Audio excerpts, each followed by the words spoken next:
Сәлем баршаңызға. Бүгін біз өте дәмді, әрі оңай, тез дайындалатын, тауық етінен жасалатын грузин тамағы чахохбили дайындаймыз. Жасап көріңіздер, өте дәмді шығады.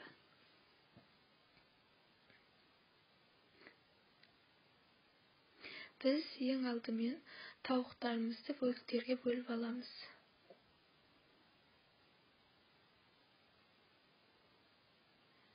Сосын пиязымызды ұсақтап тураймыз.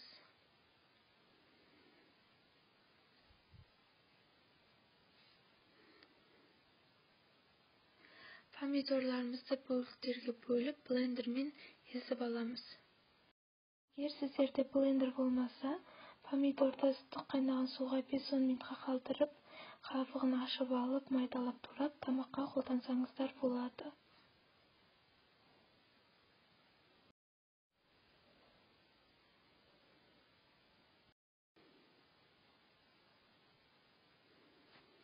Помидорларымызды блендерлеп алған соң, газымызға табамызды қойып, қатты қыздырып аламыз. Сосын үстіне сұйық май құямыз.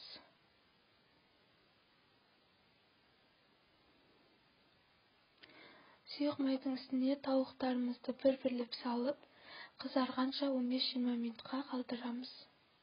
Қызарып қуырылған соң, екінші жағына ауыстырып, екінші жағын да 15-20 минут қызартып қуырып аламыз. Сосын үстіне пиязымызды салып, жақсылап араластырамыз.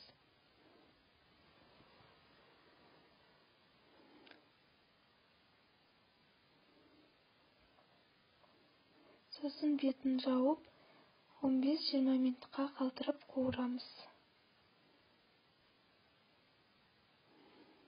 Пиязымыз жақсы қуырылған соң, үстіне чеснок салып, оны да жақсылап араластырамыз.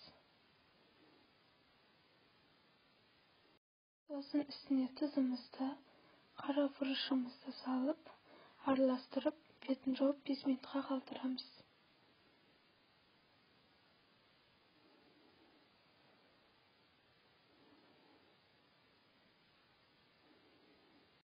Сосын блендерленген помидорымызды құйып, жақсылап араластырып, бетін жауып, баяу отта 30-40 минут пұқтырып аламыз.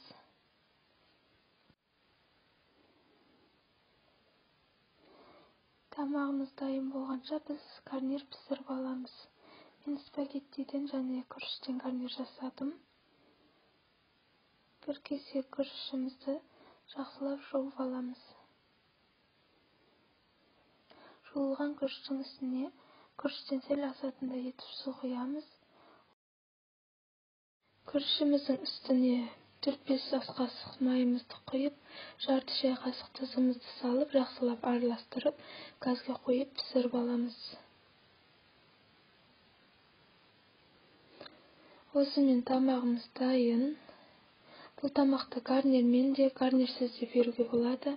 Біздің үйдегілер гарнирмен жегендіктен мен гарнир пісірдім. Сонымен қатар өз қалауларыңызбен петрушка немесе укроп салуларыңызға болады. Осымен тамағымыз дайын, өте дәмді әрі тез дайындалады. Барлықтарыңызға ас болсын, күндеріңіз сәттілікке толы болсын.